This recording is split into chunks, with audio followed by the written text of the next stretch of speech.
Welcome to రాజనీతి.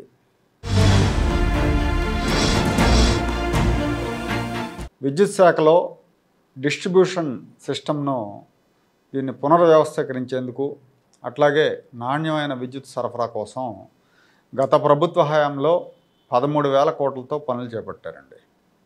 ఈ చేపట్టిన పనుల్లో అధిక భాగం షిరిడి సాయి ఎలక్ట్రికల్ కంపెనీకి దక్కినాయి. ఈ పనులన్నీ కూడా ఈ కంపెనీలు ఈ పనులు దక్కించుకున్న కంపెనీలు బ్యాంక్ గ్యారంటీలు చూపించాలి ఆ వర్క్స్కి. అది కూడా నేషనలైజ్డ్ బ్యాంకుల నుంచే చూపించాలి, జాతీయ బ్యాంకుల నుంచి చూపించాలి. కానీ ఈ షిరిడి సాయి కంపెనీ ఎక్కడో వెస్టిండీస్లో సెయింట్ లూసియాలో ఉన్న యూరో ఎగ్జిమ్ బ్యాంక్ నుంచి గ్యారంటీలు చూపించింది. 500 కోట్ల రూపాయలకు ఆ బ్యాంక్ నుంచి గ్యారంటీలు చూపించారు వీళ్ళు. ఈ షిరిడి సాయి కంపెనీలో మాజీ ముఖ్యమంత్రి జగన్మోహన్ రెడ్డి గారికి వాటాలు ఉన్నాయని, ఈ కంపెనీ యజమాని నర్రెడ్డి విశ్వేశ్వరరెడ్డికి జగన్తో సన్నిహిత సంబంధాలు ఉన్నాయని, అందుకే ఈ కంపెనీకి విద్యుత్ ప్రాజెక్టులు కట్టబెట్టడంతో పాటు వేలాది ఎకరాల భూములను గత ప్రభుత్వం ధారాదత్తం చేసిందన్న ఆరోపణలు ఉన్నాయి. విదేశీ బ్యాంక్ గ్యారంటీలు నిబంధనలకు విరుద్ధం అయినా కూడా ముఖ్యమంత్రికి సన్నిహితులు కావటం వల్లనే అప్పట్లో అధికారులు ఈ ప్రభుత్వ పెద్దల ఒత్తిడికి తలొగ్గారు, ఈ విదేశీ బ్యాంక్ గ్యారంటీని ఆమోదించారు.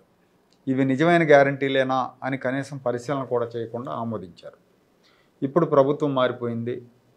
ఈ ప్రభుత్వం ఇవన్నీ కూడా పరిశీలిస్తుందేమో, మొత్తం ఇదంతా బయటపడిపోతుందేమో అనే భయంతో ఇప్పుడు నేషనల్ బ్యాంకుల గ్యారంటీలు సమర్పించాలని ఈ విదేశీ బ్యాంక్ గ్యారంటీలు సమర్పించిన కాంట్రాక్టర్లను అధికారులు వేడుకుంటున్నారు. కొత్త ప్రభుత్వం ఈ వ్యవహారం మీద దృష్టి పెడితే తమకు ఇబ్బందులు తప్పవు, ఉద్యోగాలు పోతాయని హైరాణ పడతా ఉన్నారు. అందుకే ఇప్పుడు ఈ కాంట్రాక్టర్లని వేడుకుంటున్నారు. అట్లాగే వీళ్ళు చేసిన పనులకు సంబంధించిన చెల్లించే బిల్లుల్లో కొంత మొత్తం మినహాయించి దాన్ని బ్యాంక్ గ్యారెంటీల కింద జమ చేయాలని చూస్తూ ఉన్నారు.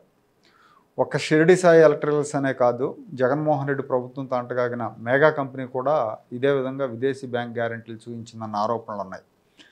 ఈ మధ్య బాధ్యతలు చేపట్టిన కొత్త ప్రభుత్వం ఈ నిబంధనలకు విరుద్ధంగా వ్యవహరించి ప్రభుత్వాన్నే మోసం చేసిన ఈ కంపెనీల మీద చర్యలు తీసుకుంటుందా, లేక పెద్దల ఒత్తిళ్లకు తలొగ్గి ఈ తతంగానికి సహకరించిన అధికారుల మీద చర్యలు తీసుకుంటుందా అనేది వేచి చూడాలి.